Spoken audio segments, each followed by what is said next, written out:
মানুষকে যখন সৃষ্টি করবেন ফেরেশতাদেরকে নিয়ে তিনি একটি আলোচনা সম্পর্কে করলেন, একটি মিটিং করলেন। আমি দুনিয়ার মধ্যে মাটির তৈরি মানুষ সৃষ্টি করব এবং এই সৃষ্টিটা আমি করব। ফেরেশতারা তোমরা কি করো? ফেরেশতারা বলতেছে, ওগো আল্লাহ, আপনি তো এর আগেও মানুষ সৃষ্টি করেছেন, জিনদেরকে সৃষ্টি করেছেন, তারা তো আপনার ইবাদত করে না, তারা তো ধ্বংসের একে অপরের দ্বারা অন্যায় করেছে, গুনাহ করেছে। এখন আপনি বলতেছেন মাটির দ্বারা আপনি মানুষ সৃষ্টি করবেন। ফেরেশতাদেরকে যখন আল্লাহ পাক রব্বুল আলামিন বললেন, ফেরেশতারা উত্তর দিলেন, ওগো আল্লাহ, আমরা আপনার ইবাদত করি, আপনার গোলামি করি, আপনার নামাজ পড়ি, আপনার রোজা রাখি, আপনার নেক কাজ করি, খারাপ কাজ করি না, অন্যায় করি না, গুনাহ করি না। এখন যে আপনি বলতেছেন মানুষ সৃষ্টি করবেন, তার উদ্দেশ্য কি? কেন সৃষ্টি করবেন? তারা সৃষ্টি করার পর দুনিয়ার মধ্যে অন্যায় করবে, খারাপ কাজ করবে, গুনাহ করবে। আপনি সৃষ্টি করে আপনার কি ফায়দা হবে? আল্লাহ পাক রব্বুল আলামিন ফেরেশতাদের কথার জবাব দিলেন, ওগো ফেরেশতা, তোমরা জানো না আমি যা জানি তোমরা তা জানো না। আল্লাহ পাক রব্বুল আলামিন বলতেছেন, আমি আদমকে সৃষ্টি করেছি মাটি দ্বারা। এই আদম থেকে আমি মানুষদেরকে একের পর আমি সৃষ্টি করেছি এবং আমি এই মানুষগুলোকে একদিন মৃত্যুর সাথে মধ্যে গ্রহণ করাইব, মালাকুল মউত দ্বারা। আল্লাহ বলতেছেন, আমি জমিনকে বানাইছি কোন ফায়াকুন কইরা, চাঁদকে বানাইছি কোন ফায়াকুন কইরা, সূর্যকে বানাইছি কোন ফায়াকুন কইরা, জমিনকে বানাইছি কোন ফায়াকুন কইরা, আকাশকে বানাইছি কোন ফায়াকুন কইরা। কিন্তু আমি আল্লাহ মানুষকে কত সুন্দর করে বানাইছি, কত সুন্দর হাত, কত সুন্দর চোখ, কত সুন্দর মুবারক, কত সুন্দর জবান, প্রতিটা শরীরের অঙ্গ কত আল্লাহ পাক রব্বুল আলামিন মানুষদেরকে মায়া করে বানাইছেন। আল্লাহ বলতেছেন, আমার বান্দা, আমি যদি তোমার হাতটা সামনে না দিয়ে পিছনের দিক দিয়ে দিতাম, তাহলে তুমি বুঝতা হাতের মর্মটা কেমন। আমি আল্লাহ যদি তোমার চোখগুলো সামনে না দিয়ে পিছনের দিক দিয়ে দিতাম, তাহলে বুঝতা চোখের মর্মটা কেমন। দেখবে কোন মানুষ অন্ধ মানুষ আছে, সে বুঝে তার চোখের দৃষ্টিটা কত, সে বুঝে আল্লাহর কত জমিনের কত কিছু আছে, সেগুলো দেখতে পায় না, কারণ সে অন্ধ। আল্লাহ বললেন, আমি মানুষকে দয়া করে বানাইলাম, মায়া করে বানাইলাম এবং একদিন আমি এই মানুষগুলোকে এই পৃথিবী থেকে মানুষের মাধ্যমে আমি এই পৃথিবী থেকে তাদেরকে নিয়ে যাব। কিন্তু যখন নিয়ে যাবে, যারা আল্লাহর ইবাদত করেছে, যারা নেককার আল্লাহর বান্দা, আল্লাহর আদেশ পেয়েছে, রাসূলের অনুসরণ করেছে, তাদের মৃত্যুটা হবে অনেক খুশিময় মৃত্যু। একদিন নবী করিম সাল্লাল্লাহু আলাইহি ওয়াসাল্লাম এক সাহাবী মারা গেলেন, তার জানাজার মধ্যে উপস্থিত হলেন রাসূল পাক সাল্লাল্লাহু আলাইহি ওয়াসাল্লাম। ওই সাহাবীর জানাজার মধ্যে গেলেন। সাহাবীর জানাজার শেষে তার মৃতদেহ দাফন করার জন্য সাহাবীরা যখন কবরস্থানে নিয়ে গেলেন, কবর খনন করা হয় নাই, লাশকে রেখে কবর খনন করা শুরু করলো। সাহাবীরা সাথে বসা ওই লাশটাকে পাহারা দিচ্ছে আল্লাহ রাসূল সাল্লাল্লাহু আলাইহি সাল্লাম চুপ করে বসে আছেন, এমন ভাবে শান্ত নিবিড় ভাবে নবী করিম সাল্লাল্লাহু আলাইহি সাল্লাম বসে আছেন, আর সাহাবীরা কবর খনন করতেছে। এটা রাসূল সাল্লাল্লাহু আলাইহি সাল্লাম মনোযোগ দিয়ে দেখতেছে। আল্লাহ রাসূল সাল্লাল্লাহু আলাইহি সাল্লাম দেখতেছেন কবরটা কিভাবে খনন করতেছে। আর সাহাবীদেরকে কিছুক্ষণ পরে কি প্রশ্ন করলো, ও সাহাবীরা, মানুষের রক্ত, মানুষের রূহ, নেককার বান্দার রূহ কিভাবে আযরাইল আলাইহিস সালাম তিনি কোন কবজ করেন তা কি তোমরা জানো? মানুষের রূহটা কিভাবে আযরাইল আলাইহিস সালাম রূহটা কবজ করে তোমরা কি তা জানো? তখন সাহাবীরা বললেন, ইয়া রাসূলুল্লাহ, আমরা তো জানি না, যদি আপনি বলতেন তাহলে আমরা জানতাম। তখন আল্লাহ পাকের রাসূল সাল্লাল্লাহু আলাইহি সাল্লাম বললেন, ও সাহাবীরা, নেককার বান্দার মৃত্যু যখন হয়, আল্লাহ পাক রব্বুল আলামিন তাদের কাছে, ওই নেককার বান্দার কাছে, ঈমানদার বান্দার কাছে মালাকুল মউতকে যখন পাঠায়, তখন তাদের সাথে জান্নাতের ফেরেশতাও সাদা কাপড় সুগন্ধ নিয়ে ওই নেককার বান্দার বাড়িতে পাঠায়। এবং আল্লাহ পাক রব্বুল আলামিন বলেন, ও ফেরেশতা, ও মালাকুল মউত, ও আযরাইল আলাইহিস সালাম, ও জান্নাতের ফেরেশতা, আমার ঈমানদার বান্দার বাড়িতে তোমরা যাইতেছো, যাইবা আমার ঈমানদার বান্দার রূহটা কবজ করবা, যাতে আমার বান্দাটা কোনো কষ্ট না পায়। কে বলেছে? আল্লাহ বলতেছেন কাকে? মালাকুল মউতকে। মালাকুল মউতকে যখন আল্লাহ পাক রব্বুল আলামিন বললেন, ও মালাকুল মউত,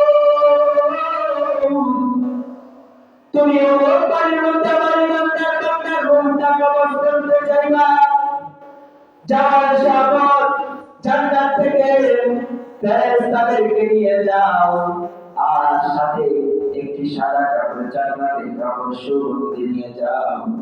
আমার ঈমানদার বান্দার বাড়িতে যাইয়া আমার ঈমানদার বান্দাকে আগে সর্বপ্রথম সালাম দিবে। সুবহানাল্লাহ। কি বলতেছেন? মালাকুল মউত আল্লাহ পাক বলে দিলেন, ঈমানদার বান্দার বাড়িতে যাইবা, যে আগে আমার ঈমানদার বান্দাকে কি দিবে? সালাম দিবে। এরপর মালাকুল মউতকে বলে দিলেন, আমার বান্দাকে যখন তার রূহটা কবজ করবা, তার মাথার পাশে গিয়ে সুন্দর করে বসবা। বসার পর আমার ঈমানদার বান্দার রূহটা কবজ করার সময় সে যাতে কোনো কষ্ট না পায়, তাকে এমন ভাবে বলবা, হে পবিত্র আত্মা, আল্লাহর সন্তুষ্টির জন্য তুমি বের হয়ে আসো। সুবহানাল্লাহ। কি ঈমানদার বান্দা যখন মৃত্যুবরণ করে, নেককার বান্দা যখন মৃত্যুবরণ করে, আল্লাহ পাক বলে দেন আযরাইল আলাইহিস সালাম কি মালাকুল মউতকে, এই বান্দার যখন রূহটা কবজ করবা, যাতে আমার বান্দা কোনো কষ্ট না পায়, তুমি সুন্দর করে বসবা, সালাম দিবা, এরপর তুমি কি করবা? রূহটা কবজ করবা।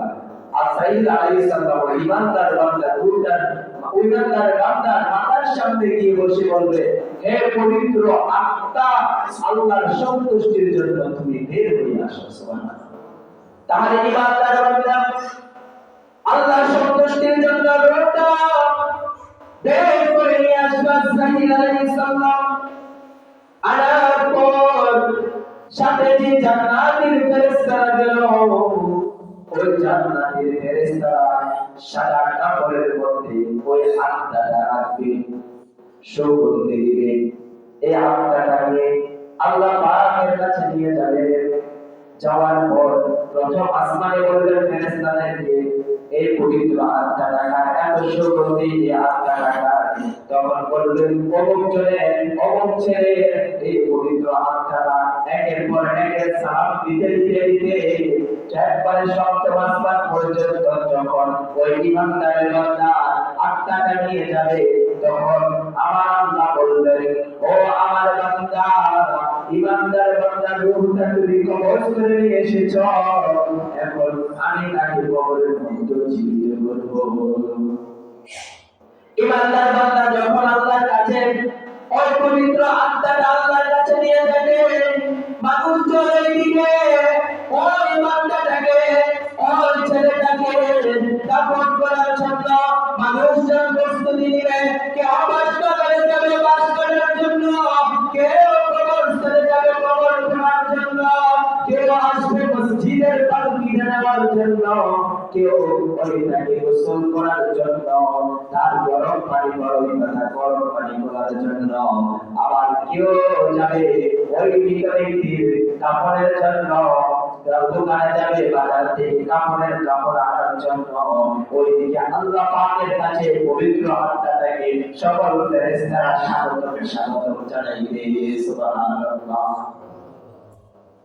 এদিকে মানুষজন ইমানদার বান্দারে তখন মানুষজন তাকে কাপড় করার জন্য দাফন করার জন্য যখন সকল কিছু প্রস্তুতি করা হবে, আল্লাহ বলবেন আমার বান্দাকে এখনো কবরের মধ্যে কি রেখে আসে নাই, তার জন্য তো জান্নাত প্রস্তুতি আছে। যখন মানুষজন তাকে সকল কাজকর্ম করার পর তাকে জানাজা দেওয়ার পর তাকে কবরের মধ্যে দাফন করে চলে আসবে, আল্লাহ বলবেন, ও ফেরেশতারা, এই ইমানদারের আত্মাটা পবিত্র আত্মাটা তার মধ্যে আবার দিয়ে দাও। দিয়ে দেওয়ার পর ওই বান্দাটা কবরের মধ্যে আবার জীবিত হয়ে যাবে। জীবিত হওয়ার পর যখন তার কবরের মধ্যে দুইজন ফেরেশতা আসবে, মুনকার নাকির, এই দুইজন ফেরেশতা যখন কবরের মধ্যে আসবে, আসার পর যখন ওই ইমানদার বান্দা সওয়াল জবাব থেকে যখন বলবে মান রব্বুকা, তোমার রব কে, ইমানদার বান্দার সাথে সাথে উত্তর দিবে রব্বি আল্লাহ, আমার রব আল্লাহ। ইমানদার বান্দাকে যখন বলবে দ্বীন আল ইসলাম, তোমার ধর্ম কি, ওমা দীনুকা, তোমার ধর্ম কি, ইমানদার বান্দা বলবে দ্বীন আল ইসলাম, আমার ধর্ম হচ্ছে ইসলাম। বানহাজার রাসূল, ওই লোকটা দেখা যাচ্ছে যে ওই লোকটাকে তুমি চিনো, তখন ইমানদার বান্দার সাথে সাথে বলবে এই তো আমার প্রিয় মুহাম্মদ সাল্লাল্লাহু আলাইহি ওয়াসাল্লাম, যার অনুসরণ করে আমি পৃথিবীর মধ্যে অনুসরণ করে চললাম, যার কারণে এই আজকে আমার এই জান্নাত এই কবরের মধ্যে আমার নবী করিম সাল্লাল্লাহু আলাইহি ওয়াসাল্লাম দুয়ারে চেহারা মোবারকটা আমি দেখতেছি। সুবহানাল্লাহ। ইমানদার বান্দাকে যখন সওয়াল জবাব করবে, শুধু তাই নয়, মাথা দিক দিয়ে যখন মুনকার নাকির যাবে, যাওয়ার পর ওই ইমানদার ব্যক্তি আরো সওয়াল জবাব দিতে চেষ্টা করবে, তখন মাথা দিয়ে বলবে আমি তো নামাজ।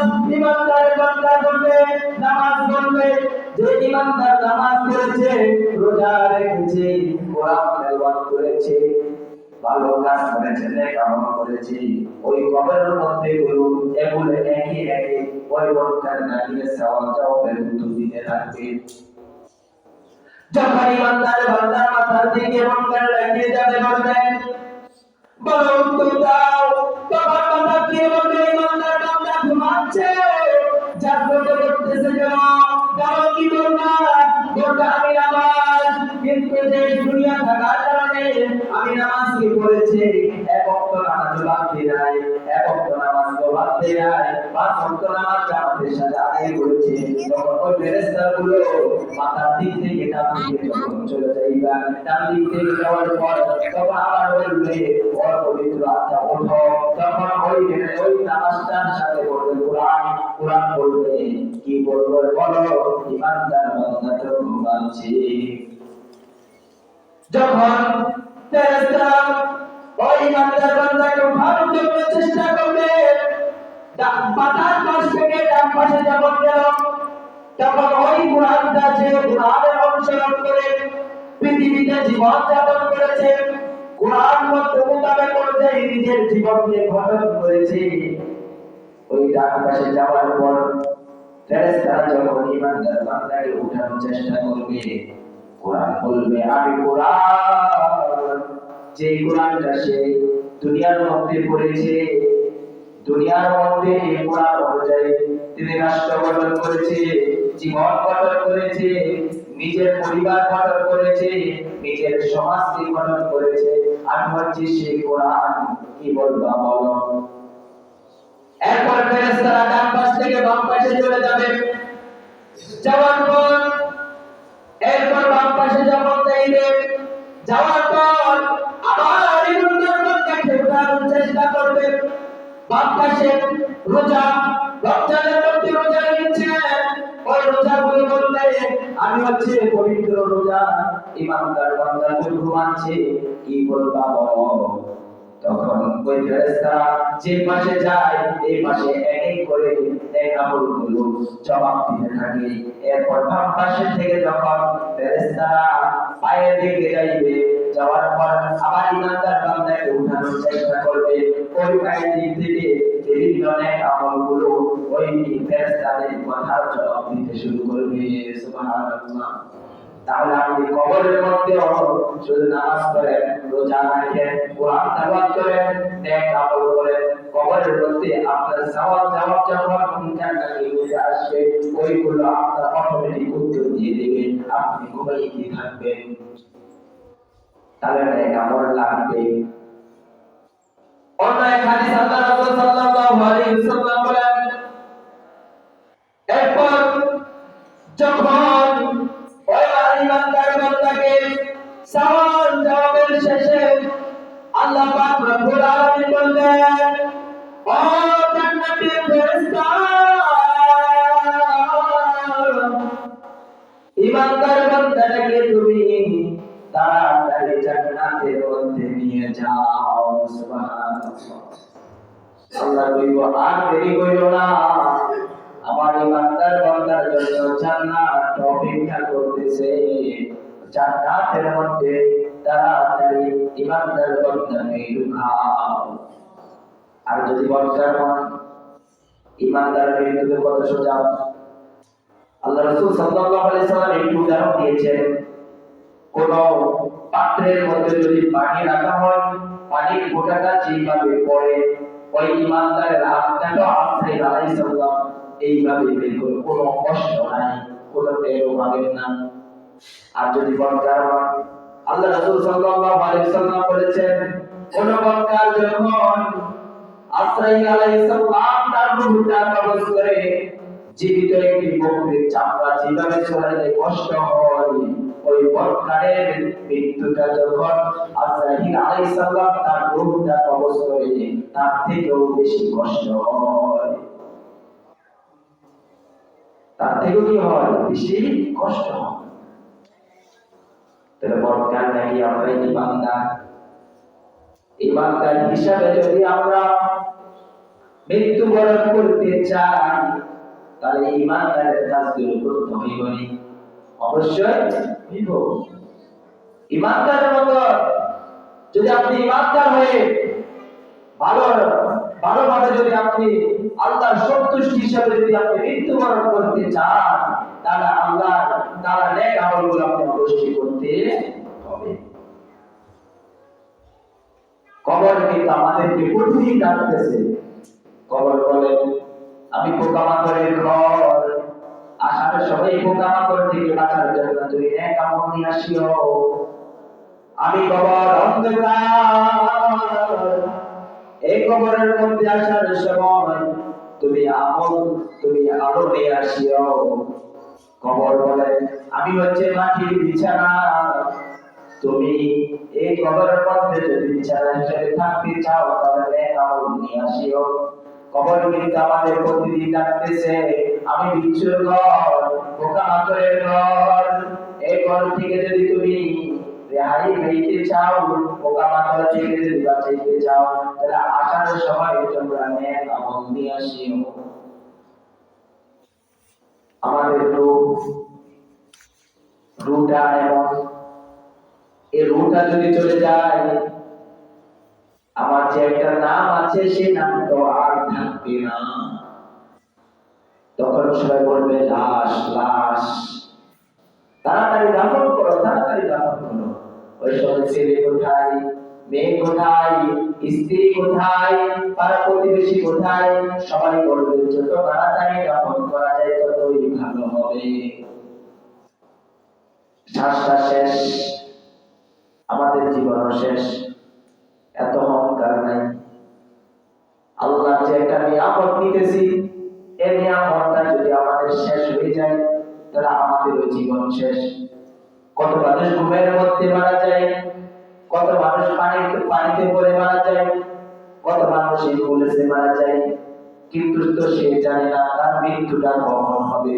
যদি মানুষ জানতো আমার মৃত্যুটা কাল হবে বা একটু পর হবে, তাহলে মানুষগুলো পাগলের মতো ছুটাছুটি করা শুরু করতো।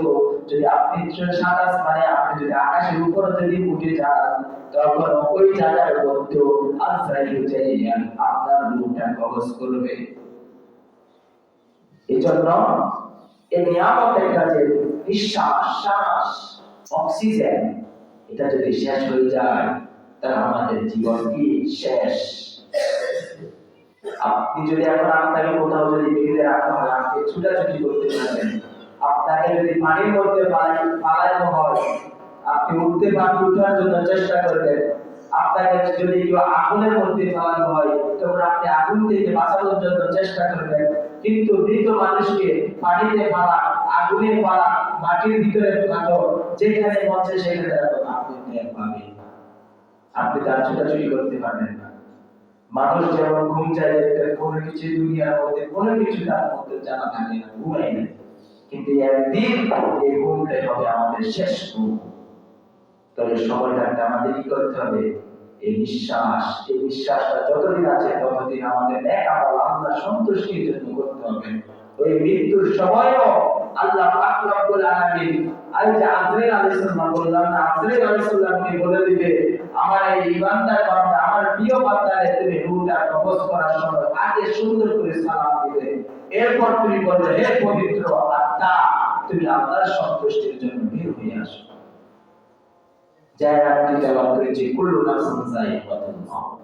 প্রত্যেক পানি একদিন কি করতে হবে? মৃত্যুর স্বাদ গ্রহণ করতে হবে।